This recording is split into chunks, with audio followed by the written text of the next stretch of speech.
నమస్కారం. ఘంటారావానికి స్వాగతం. ప్రధానాంశాలు. పశ్చిమాసియాలో 11వ రోజు హోరాహోరీగా యుద్ధం. బాంబులతో దద్దరిల్లిన టెహ్రాన్, గల్ఫ్ దేశాలపై ఇరాన్ డ్రోన్ దాడులు. హోటల్ రంగంపై తీవ్ర ప్రభావం చూపుతున్న ఎల్పీజీ సరఫరా. రాష్ట్రంలో ఇప్పుడే కొరత వచ్చే అవకాశం లేదన్న డిస్ట్రిబ్యూటర్ల సంఘం. రాష్ట్ర బడ్జెట్ రూపకల్పనపై ప్రభుత్వం కసరత్తు. వివిధ శాఖల పద్దు ప్రతిపాదనలపై భట్టి విక్రమార్క సమీక్ష.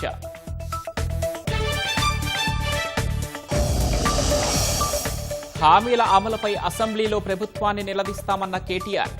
6 గ్యారంటీల చట్టబద్ధతపై ప్రైవేటు బిల్లు పెడతామని స్పష్టీకరణ. 500 రూపాయల కోసం హైదరాబాద్లో కత్తిపోట్లు. ఒకరి మృతి, మరొకరికి గాయాలు.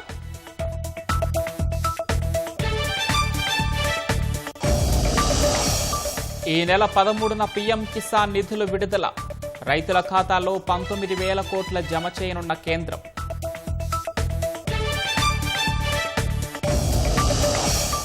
ఎఫ్డీఐ నిబంధనలు సడలిస్తూ కేంద్రం కీలక నిర్ణయం.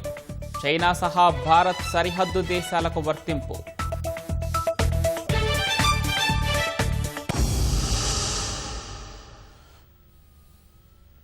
మధ్యప్రాచ్యంలో 11వ రోజు యుద్ధం హోరాహోరీగా సాగుతోంది. అమెరికా, ఇజ్రాయెల్ కలిసి ఇరాన్పై విరుచుకుపడుతున్నాయి. బాంబు పేలుళ్లతో టెహ్రాన్ దద్దరిల్లుతోంది. ఇస్ఫహాన్, తబ్రిజ్, అహ్వాజ్ వంటి కీలక నగరాలపై కూడా దాడులు జరుగుతున్నాయి. అమెరికా లేదా ఇతర దేశాలతో చర్చలు జరిపే ప్రసక్తే లేదని టెహ్రాన్ తెగేసి చెప్పడంతో దాడులు ఉధృతమయ్యాయి. యుద్ధం ప్రారంభమైనప్పటి నుంచి ఇప్పటి వరకు కేవలం ఇరాన్ రాజధాని టెహ్రాన్లోనే 460 మంది ప్రాణాలు కోల్పోయారు. 4,300కు పైగా గాయపడ్డారు. మరోవైపు ఇరాన్కు అనుకూల హెజ్బొల్లా పైన, ఇరాక్లోని ఇరాన్ అనుకూల మిలీషియా పైన ఇజ్రాయెల్ వైమానిక దాడులు కొనసాగిస్తోంది.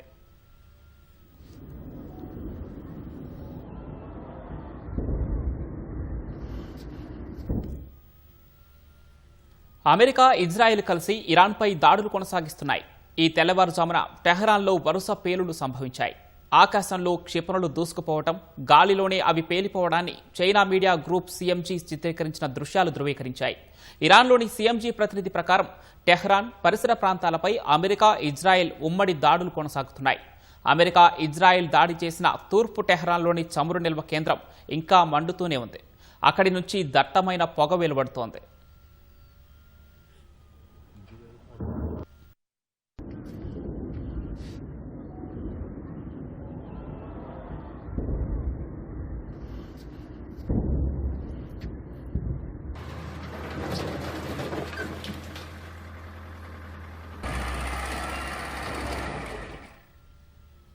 పశ్చిమ ఇరాన్లోని అరక్ నగరంలో ఒక నివాస భవనంపై అమెరికా, ఇజ్రాయెల్ జరిపిన వైమానిక దాడిలో 5గురు మరణించగా పలువురు గాయపడినట్లు ఇరాన్ వార్తా సంస్థ ఐఎస్ఎన్ఏ నివేదించింది. ఇరాన్ రాజధాని టెహ్రాన్లోని అణుప్రయోగశాలలపై నిన్న రాత్రి ఇజ్రాయెల్ దాడులు చేసినట్లు అధికార వర్గాలను ఉటంకిస్తూ ఇజ్రాయెల్ ఛానల్ 12 పేర్కొంది.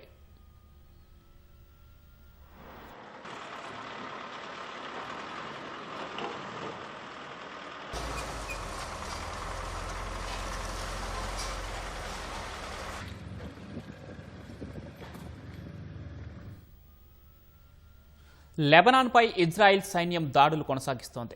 దక్షిణ లెబనాన్లోని లితానీ నది సమీపంలో దాడులు చేస్తామని హెచ్చరిక జారీ చేసింది.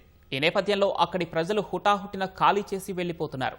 హెజ్బొల్లాకు నిధులు సమకూర్చే అల్కద్ అల్ హసన్ అనే ఆర్థిక సంస్థకు చెందిన సుమారు 30 ప్రాంతాలను గత వారం లక్ష్యంగా చేసుకున్నట్లు ఇజ్రాయెల్ సైన్యం తెలిపింది.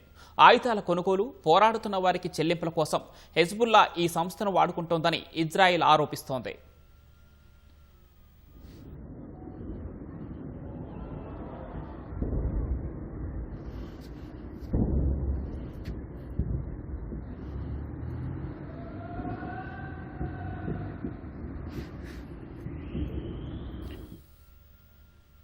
లెబనాన్లో ఇజ్రాయెల్ సైనిక చర్య, హెజ్బుల్లా ప్రతిదాడుల నేపథ్యంలో బీరుట్లోని అమెరికా రాయబార కార్యాలయం తమ పౌరులను షెల్టర్లలో సురక్షితంగా ఉండాలని హెచ్చరించింది. ఆహారం, నీరు, మందులను నిల్వ ఉంచుకోవాలని సూచించింది. లెబనాన్ నుంచి వెళ్లిపోయే అవకాశాలను ఉపయోగించుకోవడం ఇష్టం లేని వారు ఈ మేరకు జాగ్రత్తలు పాటించాలని ఎక్స్లో పోస్ట్ చేసింది. లెబనాన్పై జరుగుతున్న దాడుల వల్ల 5 లక్షల మంది నిరాశ్రయులు కాగా 486 మంది మరణించారని సమాచారం.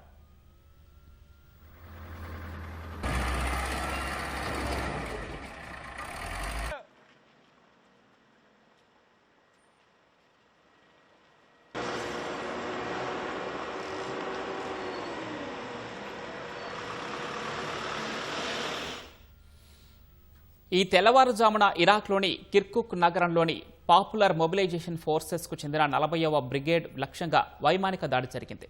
దాడిలో 5 తీవ్రవాదులు మరణించగా మరో 4 గాయపడ్డారు.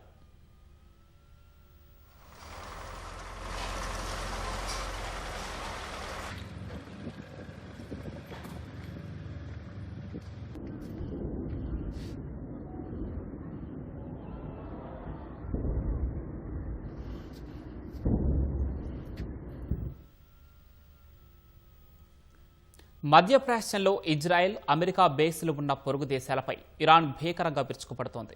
ఇజ్రాయెల్పై దాడులు కొనసాగిస్తూనే సౌదీ, కువైట్, యుఏఈ, బహ్రెయిన్లలో చమురు నిల్వలు ఎక్కువగా ఉండే ప్రాంతాలపై డ్రోన్లు ప్రయోగిస్తోంది. ఇరాన్ దాడుల్లో బహ్రెయిన్లో మహిళ మృతి చెందినట్లు అధికార వర్గాలు తెలిపాయి. ఆత్మరక్షణలో భాగంగానే గల్ఫ్లోని అమెరికా బేస్లపై దాడులు చేస్తున్నట్లు ఇరాన్ విదేశాంగ శాఖ ప్రకటించింది.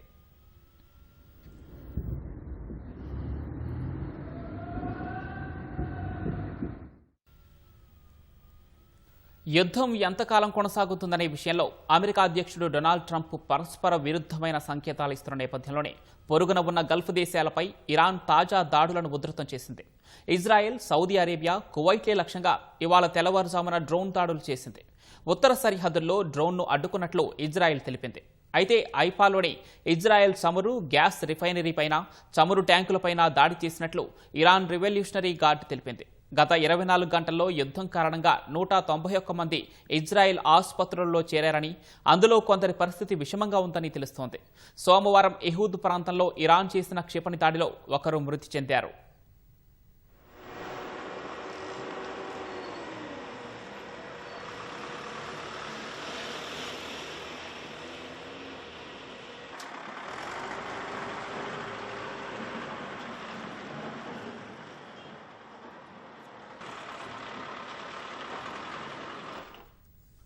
చమురు నిక్షేపాలతో కూడిన తమ తూర్పు ప్రాంతంపైకి వచ్చిన 2 డ్రోన్లు కూల్చివేసినట్లు సౌదీ రక్షణ శాఖ తెలిపింది.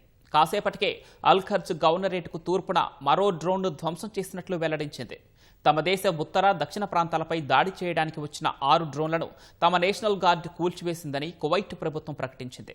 ఇరాన్ నుంచి వచ్చిన 8 క్షిపణులు, 26 డ్రోన్లను యుఏఈ గగనతల రక్షణ వ్యవస్థలు అడ్డుకున్నాయి. బహ్రెయిన్లో ఒక నివాస భవనంపై క్షిపణి పడి మహిళ ప్రాణాలు కోల్పోయింది. బహ్రెయిన్లోని బాప్కో చమురు క్షేత్రంపై డ్రోన్ దాడి జరగడంతో తమ కాంట్రాక్టు బాధ్యతలను నెరవేర్చలేమని ఫోర్స్ మెజ్యూర్ సంస్థ ప్రకటించింది. హోర్ముజ్ జలసంధి ద్వారా చమురు ట్యాంకర్లు వెళ్లకుండా ఇరాన్ అడ్డుకుంటోంది. ఇప్పటి వరకు ఇరాన్ దాడుల్లో 7 నావికులు మృతి చెందినట్లు ఇంటర్నేషనల్ మ్యారిటైమ్ ఆర్గనైజేషన్ తెలిపింది.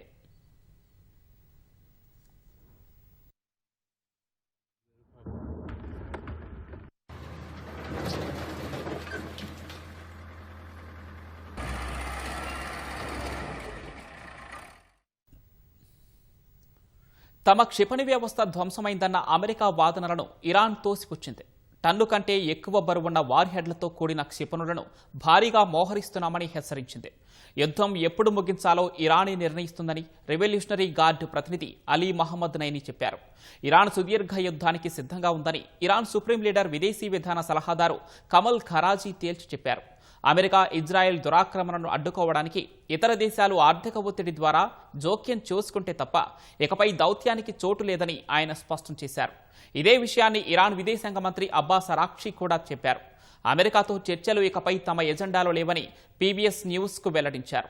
గతంలో అణు ఒప్పందంపై చర్చల సందర్భంగా ఎదురైన అత్యంత చేదు అనుభవాల దృష్ట్యా తాము ఈ నిర్ణయం తీసుకున్నట్లు ఆయన పేర్కొన్నారు. ఆత్మరక్షణలో భాగంగానే పొరుగు దేశాల్లో అమెరికా సైనిక బేస్లపై దాడులు చేస్తున్నట్లు ఆయన వివరించారు. ఈ విషయాన్ని తాము ముందే చెప్పామన్నారు. అధికారిక గణాంకాల ప్రకారం ఇప్పటి వరకు ఇజ్రాయెల్లో 11 మంది, అమెరికా సైనికులు 7 మృతి చెందారు.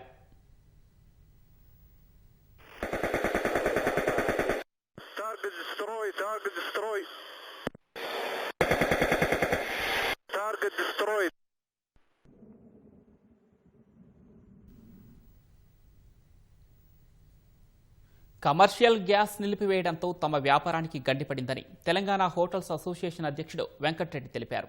ప్రభుత్వాలు ప్రత్యామ్నాయాలు చూపించుకుంటే రాష్ట్ర వ్యాప్తంగా హోటళ్ల బంద్ నిర్వహించే యోచనలో ఉన్నట్లు వెల్లడించారు.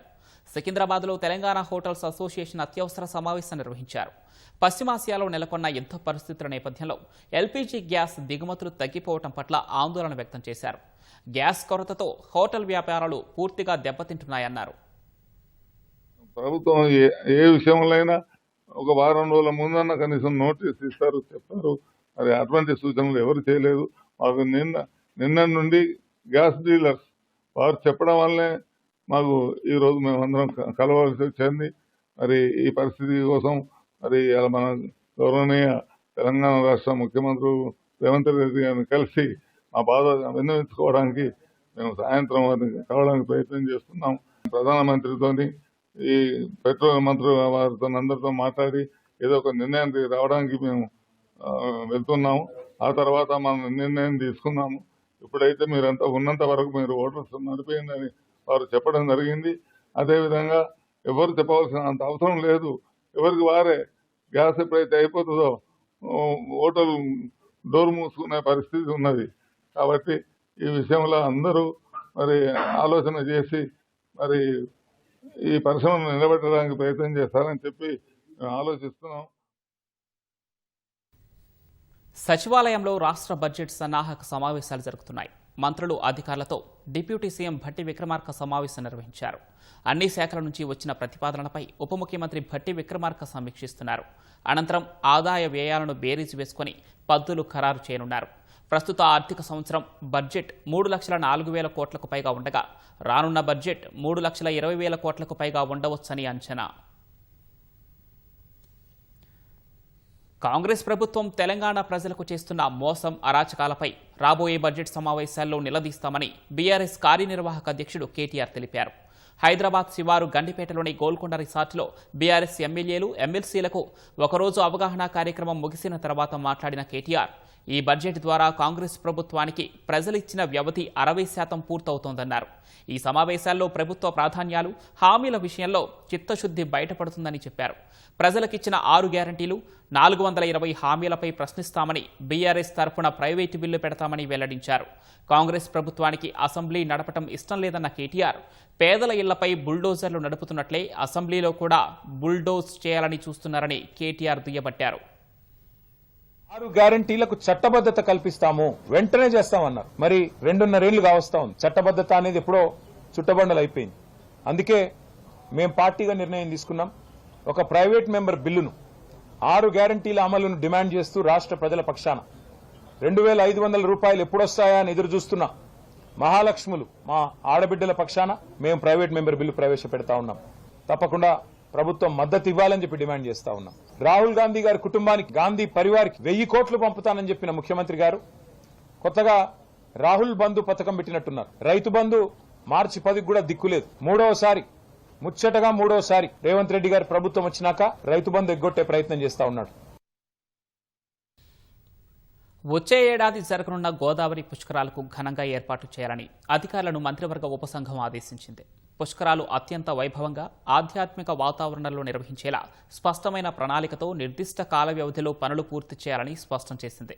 గోదావరి పుష్కరాలపై మంత్రులు శ్రీధర్ బాబు, కొండా సురేఖ, పొంగులేటి శ్రీనివాసరెడ్డి, తుమ్మల నాగేశ్వరరావు, అడ్లూరి లక్ష్మణ్ కుమార్, సీతక్క, సలహాదారులు సుదర్శన్ రెడ్డి, హర్కర వేణుగోపాల్, వివిధ శాఖల ఉన్నతాధికారులు సమావేశమయ్యారు. పుష్కర ఘాట్ల అభివృద్ధి, రహదారి సౌకర్యాలు, తాగునీరు, పారిశుద్ధ్యం, రవాణా, ఇతర మౌలిక వసతులపై చర్చించారు. నిజామాబాద్ జిల్లా కందకుర్తి నుంచి భద్రాచలం వరకు గోదావరి పరివాహకంలోని అన్ని ప్రధాన ఆలయాలు, పురాతన ఆలయాలను అభివృద్ధి చేసేలా ప్రణాళికలు తయారు చేయాలని మంత్రులు చెప్పారు. ప్రధాన ఆలయాలకు రహదారుల అనుసంధానం చేసేలా మాస్టర్ ప్లాన్ రూపొందించాలన్నారు. బాసర, భద్రాచలం, కొండగట్టు ఆంజనేయ స్వామి దేవాలయం వంటి ప్రసిద్ధ క్షేత్రాలే కాకుండా మధ్యలో ఉన్న ఇతర ప్రముఖ ఆలయాలకు కూడా సౌకర్యవంతమైన రోడ్ల అనుసంధానత కల్పించాలనే ఉద్దేశంతో ప్రణాళిక రూపొందించాలని మంత్రివర్గ ఉపసంఘం ఆదేశించింది. తదుపరి సమావేశం నాటికి అన్ని శాఖలు ప్రతిపాదనలు సిద్ధం చేయాలని మంత్రులు తెలిపారు. రాష్ట్రానికి రావాల్సిన నిధులు, పెండింగ్ ప్రాజెక్టులపై కేంద్ర బడ్జెట్ సమావేశాల్లో చర్చించాలని కేంద్ర మంత్రులు బండి సంజయ్, కిషన్ రెడ్డికి మంత్రి పొన్నం ప్రభాకర్ డిమాండ్ చేశారు. రాష్ట్ర ప్రజల న్యాయమైన డిమాండ్లను ఇంకా విస్మరించడం తగదంటూ లేఖ రాశారు.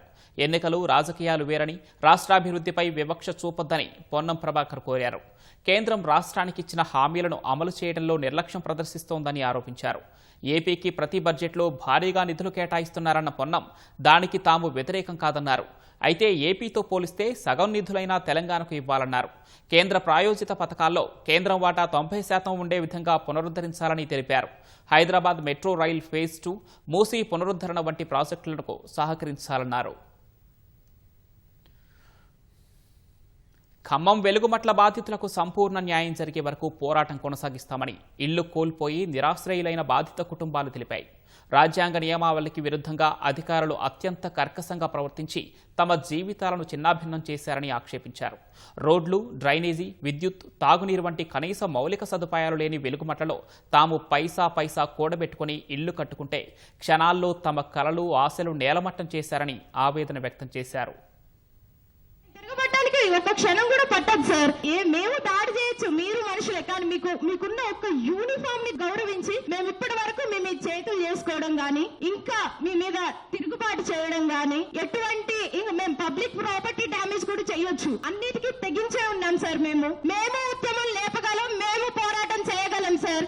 8 సంవత్సరాల నుంచి ఆఫీసుల చుట్టూ తిరిగి, ఇంకా ప్రతి ఒక్క కలెక్టరేట్ చుట్టూ తిరిగి, ఎంఆర్ఓ ఆఫీసులు, విఆర్ఓ ఆఫీసులని సార్ మా భూములు మాకు తేల్చండి సార్. అది ప్రభుత్వ ల్యాండ్ అయితే కాదు సార్, అది భూదాన ల్యాండ్ కాబట్టి మాకు హక్కు ఉంది సార్. ఎందుకంటే అది వినోబాబా గారు మాకు నిరుపేదల కోసం ఇచ్చింది. ఆ నిరుపేదల భూమిని ఈ రోజు మీకు అర్హత లేదు అని దౌర్జన్యంగా తీసేసుకోవడం అనేది అన్యాయం సార్. మనం అధికారంలో ఉన్నాము, మనం ఏం చేసినా సెల్లిద్దనుకొని ఈ రోజు మా 3 మంత్రులు అని చెప్పుకోవడానికే సిగ్గుసేట్ సార్. మేము ఓట్లేస్తే గెలిచిన ఆ వ్యక్తులు ఈ రోజు మా గుండెల మీద తన్నారు సార్. కనీసం బట్టలు తీసుకోవడానికి కానీ, అక్కడ ఉన్న వస్తువులు తీసుకోవడానికి కానీ ఏం అవకాశం లేదు. మీరు లోపలికి వెళ్ళొద్దు, ఏ సామాను ముట్టుకోవద్దు, మీకు అధికారం లేదు అన్నట్టు దౌర్జన్యంగా సార్ అలా దారుణంగా కూల్చేశారు. ఎవరి భూమి? మేమేమి ప్రభుత్వ భూములలో లేమే. ఏదైతే భూదాన భూమిలో పట్టాలు ఇచ్చారో, ప్రొసీడింగ్స్ ఇచ్చారో, అదే ఇల్లు కూలగొట్టారో అక్కడ ఇల్లు నిర్మించి అక్కడే వాళ్ళకి ఇల్లు నిర్మించాలని మేము డిమాండ్ చేస్తున్నాం. 10 రోజుల నుంచి ఒక్క రోజు కూడా ప్రభుత్వం భోజనం పెట్టాల, ఒక్క రోజు కూడా అధికారులు వచ్చి సందర్శించాల. ఖమ్మం జిల్లా వెలుగుమట్ల వ్యవహారంలో జోక్యం చేసుకోవాలని బాధిత కుటుంబాలకు సమీపంలోని ప్లాట్లు కేటాయించడంతో పాటు ఇండ్లు మంజూరు చేసేలా చర్యలు తీసుకోవాలని లోక్సభ ప్రతిపక్ష నేత రాహుల్ గాంధీని తెలంగాణ జాగృతి అధ్యక్షురాలు కల్వకుంట్ల కవిత కోరారు. బాధితులకు న్యాయం చేయాలని డిమాండ్ చేస్తూ తెలంగాణ జాగృతి కార్యాలయంలో నిరాహార దీక్ష చేస్తున్న కవిత ఆయనకు లేఖ రాశారు. వెలుగుమట్లలో జరిగిన ఇళ్ల కూల్చివేతను పేదల జీవితాలను ధ్వంసం చేసిన చర్యగా అభివర్ణించారు.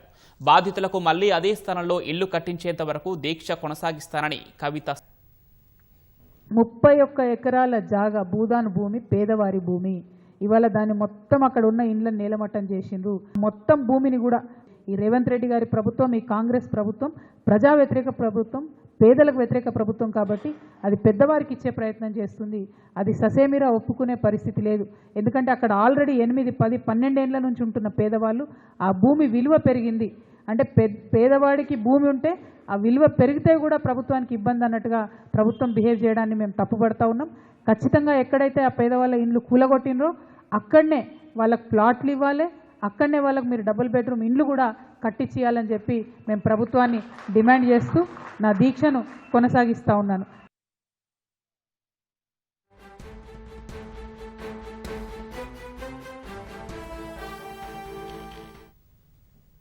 సృష్టి సరోగసీ సెంటర్ కేసులో ఈడీ వేగం పెంచింది. ప్రధాన నిందితురాలు డాక్టర్ నమ్రత కుటుంబానికి చెందిన సుమారు 30 కోట్ల విలువైన స్థిర చర ఆస్తులను జప్తు చేసింది. మరిన్ని తాజా వివరాలు మా ప్రతినిధి నాగార్జున అడిగి తెలుసుకుందాం. నాగార్జున, సృష్టి సరోగసీ సెంటర్ కేసులో ఈడీ చర్యలపై ఉన్న సమాచారం ఏంటి?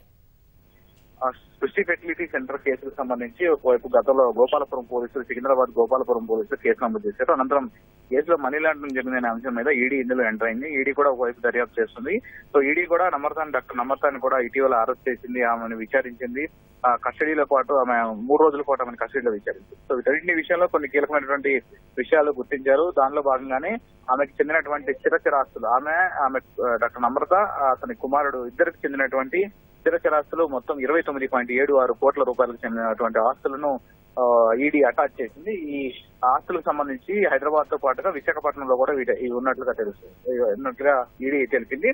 సో గతంలో 2014 నుంచి ఈమె ఈ సరోగసి పేరుతో అక్రమాలకు పాల్పడుతున్నారని చెప్పేసిన ఆరోపణలు ఉన్నాయి. అయితే ఇటీవల గత ఏడాది సరోగసి పేరుతో ఎవరైతే దంపతులు ఈ సెంటర్ ను ఆశ్రయిస్తారో మీకు సరోగసి చేస్తారని చెప్పేసి వాళ్ళ దగ్గర చెప్పడం, తర్వాత ఈమెకి దేశవ్యాప్తంగా ఉన్నటువంటి పలు రాష్ట్రాల్లో ఉన్నటువంటి నెట్వర్క్ ఆధారంగా ఆ నెట్వర్క్ లో ఎవరైతే వాళ్ళ రాష్ట్రాల్లో పేదలు ఉంటారో, ఎవరైతే వాళ్ళు పిల్లలు పోషించలేకున్నటువంటి పొజిషన్ లో ఉన్నారో వాళ్ళ దగ్గర నుంచి వాళ్ళకి 3.5 లక్షల నుంచి 4 లక్షల వరకు వాళ్ళకి డబ్బు చెల్లించి ఆ పిల్లల్ని తీసుకొస్తారు. సో అదే టయానికి ఎవరైతే ఇప్పుడు వీళ్ళు దంపతులు ఎవరైతే సరోగసి కోసం చేసుకున్నారో వాళ్ళకి టెస్ట్ చేసినట్టుగా నటించి సో 9 నెలల తర్వాత సరోగసి అయిపోయిందని చెప్పేసి మిగిలిన డబ్బు కట్టించుకొని వాళ్ళకి ఆ బిడ్డను అప్పచెప్తున్నారు. సో ఇలా పలు మార్గాల్లో వీళ్ళు అక్రమాలకు పాల్పడినట్టుగా ఈడీ గుర్తించింది.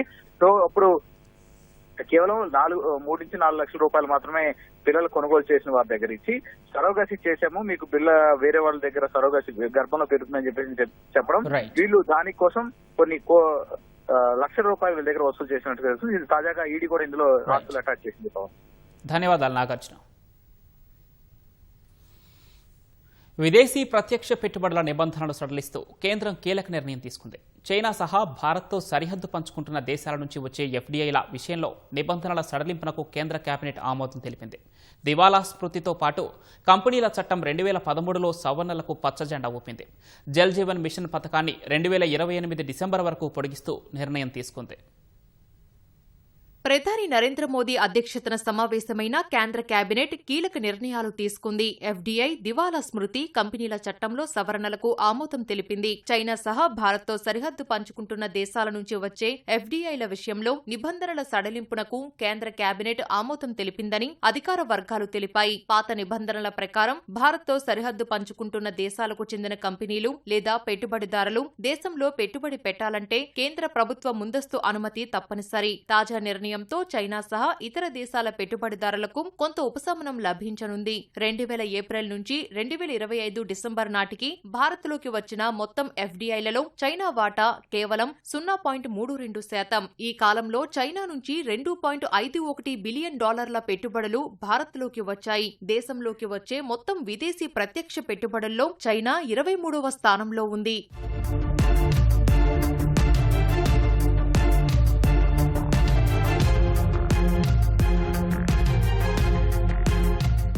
2020 జూన్లో గాల్వాన్ లోయలో సైనిక ఘర్షణల తర్వాత భారత చైనా సంబంధాలు తీవ్రంగా దెబ్బతిన్నాయి. జాతీయ భద్రతను దృష్టిలో ఉంచుకొని టిక్టాక్, వీచాట్, అలీబాబాకు చెందిన యూసీ బ్రౌజర్ వంటి 200కు పైగా చైనా మొబైల్ యాప్లను భారత్ నిషేధించింది. డ్రాగన్ నుంచి వచ్చే పెట్టుబడుల విషయంలోనూ నిబంధనలను కఠినతరం చేసింది. భారత్లో పెట్టుబడి పెట్టాలంటే ప్రభుత్వం నుంచి ముందస్తు అనుమతి తీసుకోవాలంటూ 2020లో ప్రెస్ నోట్ 3ని జారీ చేసింది. భారత్తో సరిహద్దు పంచుకుంటున్న మిగతా దేశాలకు ఈ నిబంధనలు వర్తిస్తాయని తెలిపింది. చైనా, బంగ్లాదేశ్, పాకిస్తాన్, భూటాన్, నేపాల్, మయన్మార్, ఆఫ్ఘనిస్తాన్ దేశాలు భారత్తో సరిహద్దు పంచుకుంటున్నాయి.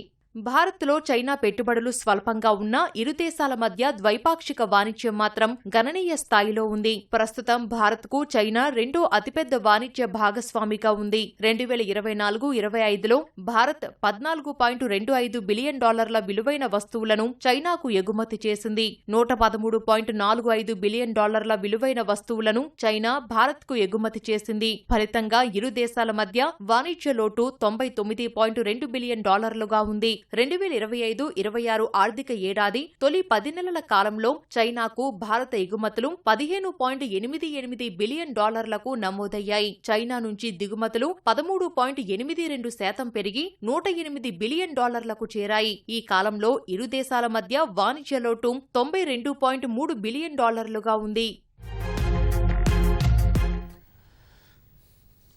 రైతులకు పెట్టుబడి సాయం అందించేందుకు కేంద్రం అమలు చేస్తున్న పీఎం కిసాన్ సమ్మాన్ యోజన 22వ విడత నిధులను ప్రధాని నరేంద్ర మోదీ ఈ నెల 13న విడుదల చేయనున్నారు.